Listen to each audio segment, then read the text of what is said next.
Up for review, a movie whose entire premise could have been solved in 2 seconds flat with some scales and a duck.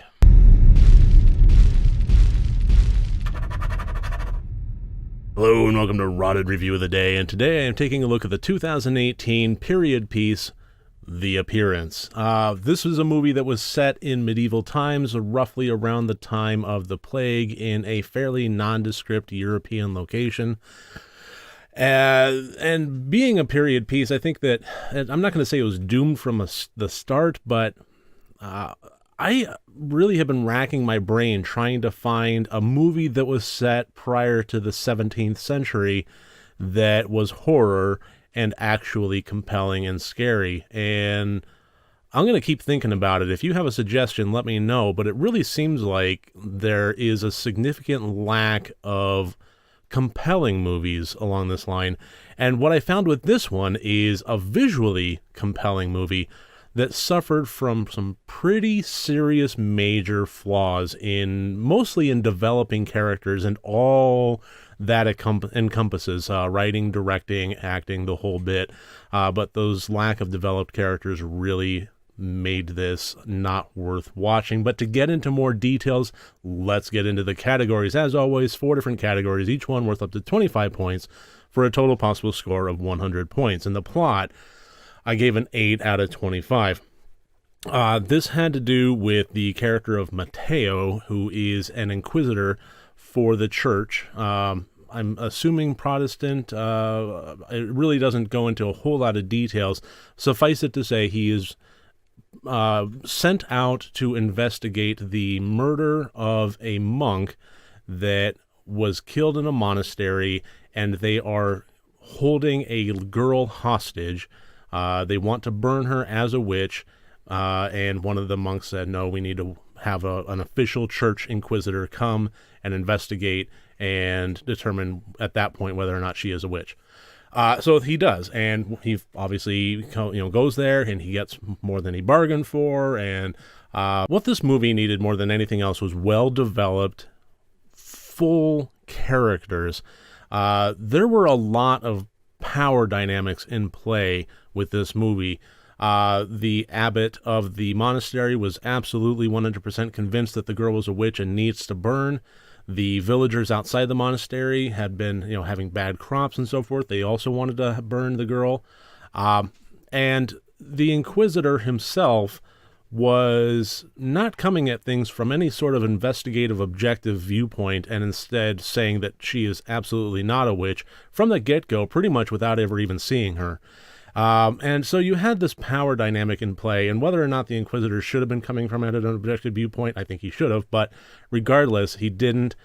So you had butting of heads, and with those power dynamics, they weren't really utilized to any sort of effectiveness. The first scene in which Matteo is meeting with the abbot, there were absolutely no fireworks, no sparks, no anything of the sort. And it really should have. It really should have been very clever. And it also should have covered the stakes involved.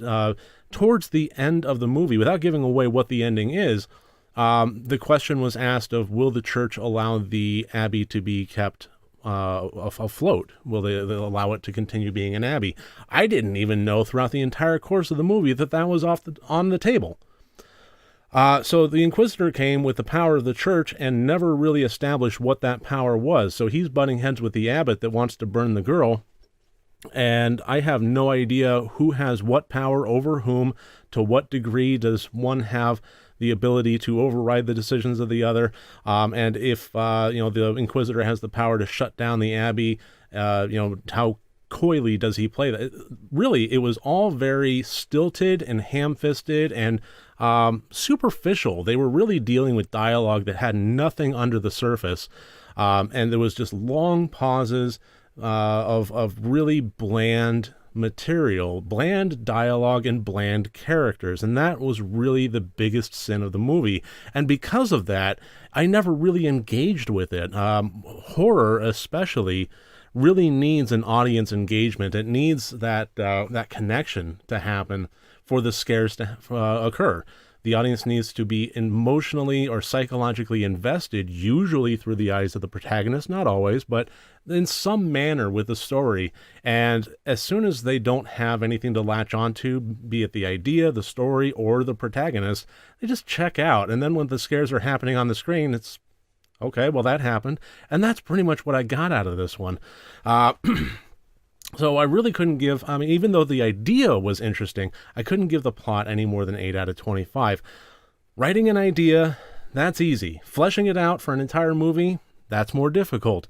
Writing characters that are engaging, that's where the art form really comes in. And with horror especially, it is absolutely necessary.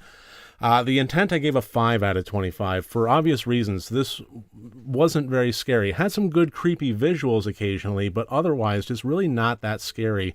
And again, that lack of engagement, it really was holding it back. So trying to be an interesting, character-driven, scary film, I feel like it kind of just flopped on all levels there. The acting, I gave a 10 out of 25. Like I said, this felt very wooden, very stilted, very one-dimensional.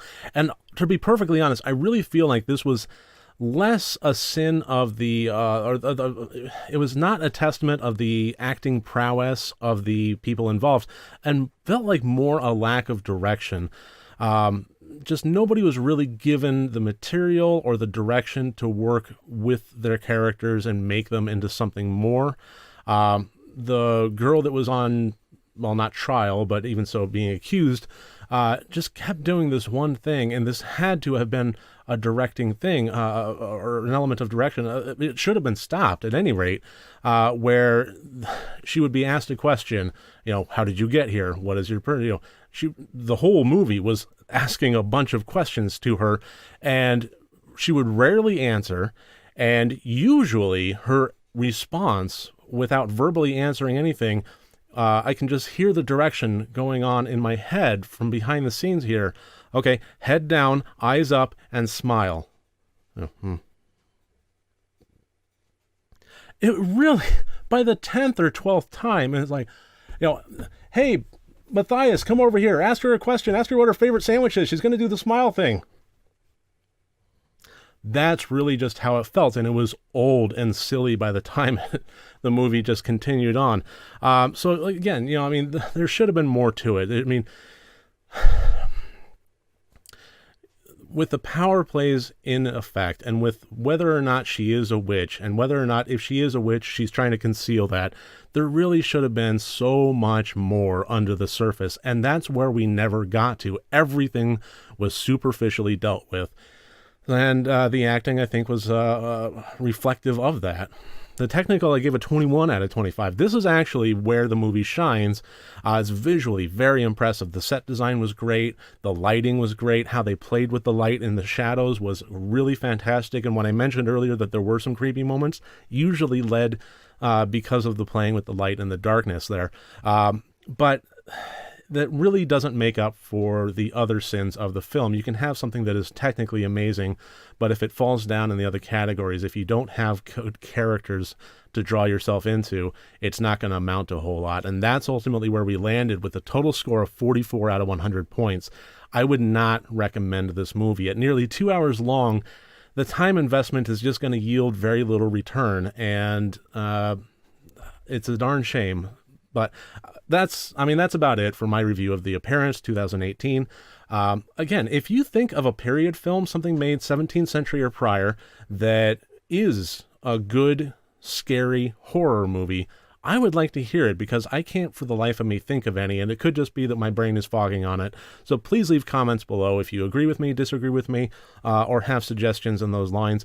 Otherwise, I really thank you for joining me here today. It does mean a lot to me to have you watch these reviews and join me with this journey here.